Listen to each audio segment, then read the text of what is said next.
And welcome back, everybody. Today we're going to do another camp. I'm going to show you a very good camp in Upper GUK. And the camp I'm going to show you is called the Ancient Croc. The thing that's nice about the Ancient Croc is he drops a really nice sleeve item. So if you don't have anything good for the sleeves, this is a great camp to do if it's available at this level. You can even do it a little bit earlier if you're a necro, or if you've got some gear, or you've got good skills and you know what you're doing. It's a nice camp because it's way out of the way of the trains, and in addition to that, it's one of those camps where the monsters aren't too tough and you don't get a lot of frogs or anything like that. So let's go ahead and talk about the levels. I'm level 28 Enchanter here, and I'm going to turn around and I have Inviso on. It's important to have Inviso if you're an evil race, because the frogs, oh, they don't like you too much. Well, let's talk about where we are. We have just zoned in right here. I'm going to go ahead and show you the way I like to go. There's another way to go, but this is my favorite way, because along the way, if things go bad, you can zone into Lower GUK. And also this can serve as a way to how to get to Lower GUK, the favorite way for me. So anyway, we got our pet here. Our pet is level 22. It's not the best pet at all. So let's go ahead and load up a pet and just put him in there. He's still 22, so we haven't gotten a new pet. Maybe it comes a little later. The spells we're going to go with are Tosh. We've got a good color flux. We've got a root. We've got our nuke and a dot. And we do have a charm right here in case we need it. That's about all you're going to really need. It's also good to have levitation on if you want to make it a little faster. There are some slippery areas along the way that you have to be careful of.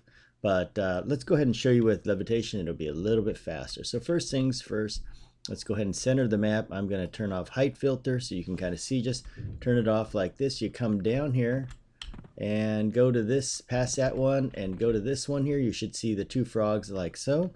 And this is the easiest way to go. And then you want to float over the water like so. And come around here. See, you don't have to worry about anything fighting you at all. Stay on the water. Keep staying there. Come around this way.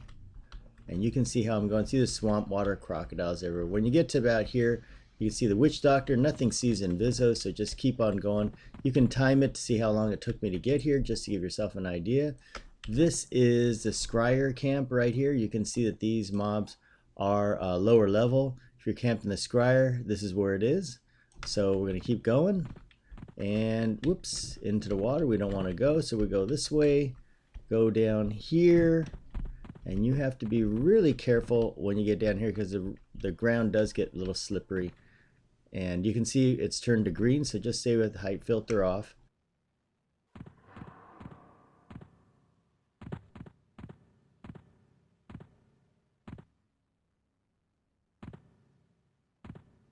Somewhere around here, you're going to notice the ground's going to get slippery and you're going to start slipping a little bit. You have to be really careful. When you get over here, this area, you have to be careful too. So you want to go like this. Get on this thing very, very, very carefully, like this, like that, like this. You can hear me clicking away. And there. And go like this. There you go. We've made it that far. And we keep going up here. I'll stop off at the entrance to Lower GUK just to show you.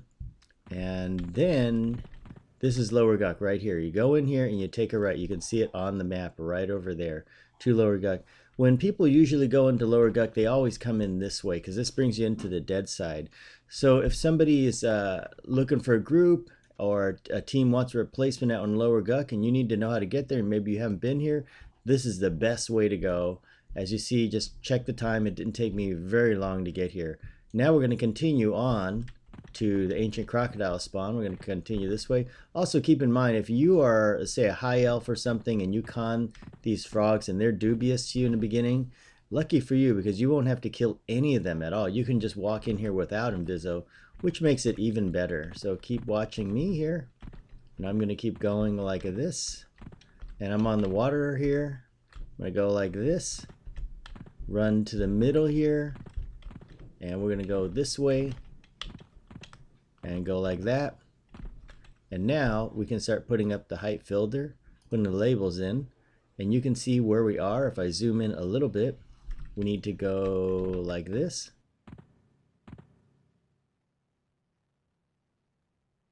Okay, now you're starting to see the crocodiles. These are the guys, they're level 15. There's some in the water too. Let's check on them. They are level 15 also. So we're really close. You can see these frogs are right here.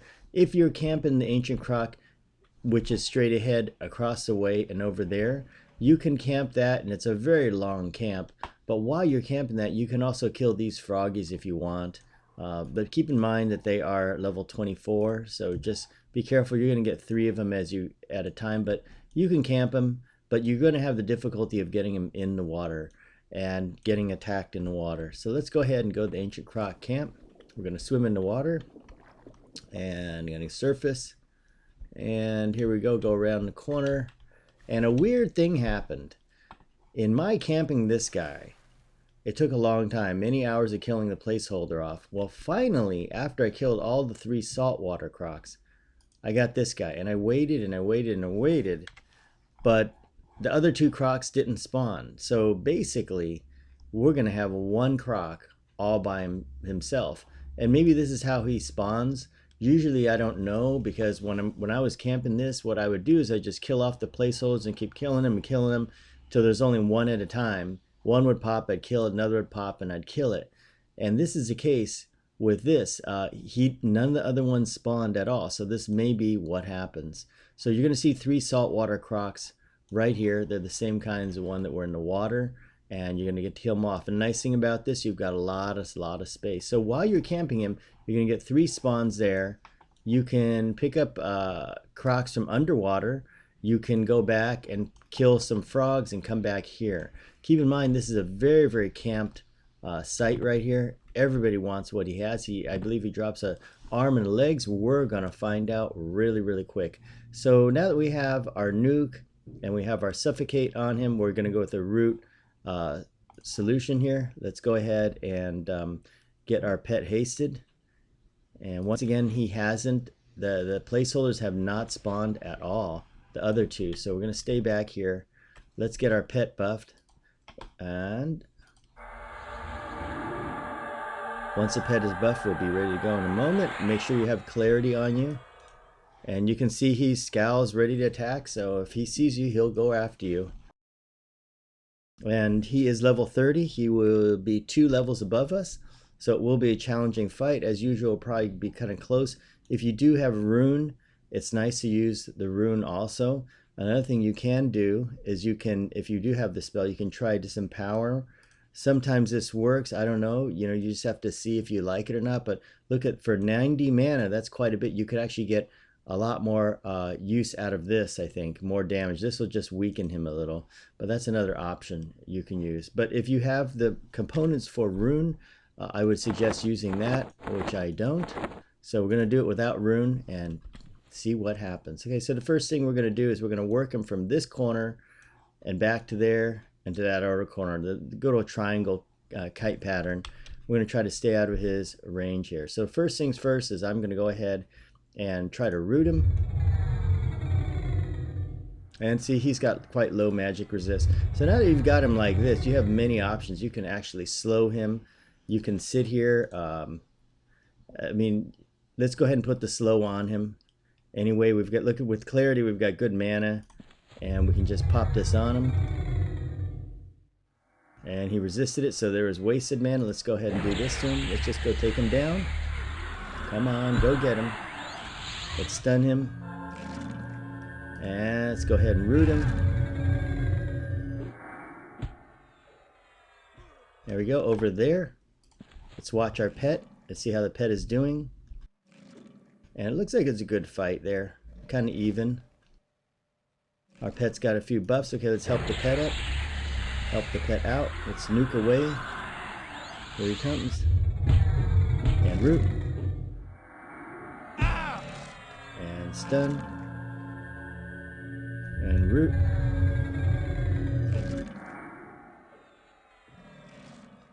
Back over to here. And let's get the dot back on him. This dot is helpful. There we go. Got dot on him. And we're doing great on mana. You can see how much mana you really need.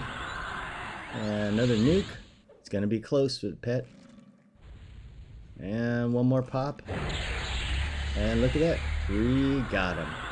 Okay, so here's what he dropped, and 39% mana left. So we have, in terms of intelligence, we have 167. So even if you had 130, 140 intelligence, it would still do it.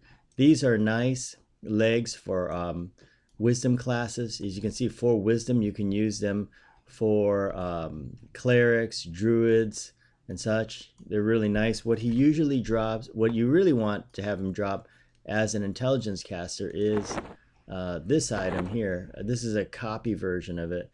Nope, not that one, excuse me. It is this one here, Enchanter Sleeves. It's basically the same thing as gatorscale arms. So he'll drop this also. It's one or the other. And you can see this is really nice because it has a 4 intelligence, which is nice, and has a enhancement haste, meaning you can cast a beneficial spell even faster. So you're going to get one of the two of these. And of course you get some delicious chunks of meat. So if you ever get hungry, you can right click this and eat them so that you don't eat your food, and you'll be fine right here. So you don't eat your newbie food. So anyway, these are the two possibilities he drops. Just ignore Enchanter Sleeves and just pretend it says Gator Scale Arms. Those are the ones you're looking for, or the legs. Today he dropped the legs. Give it to our wisdom class.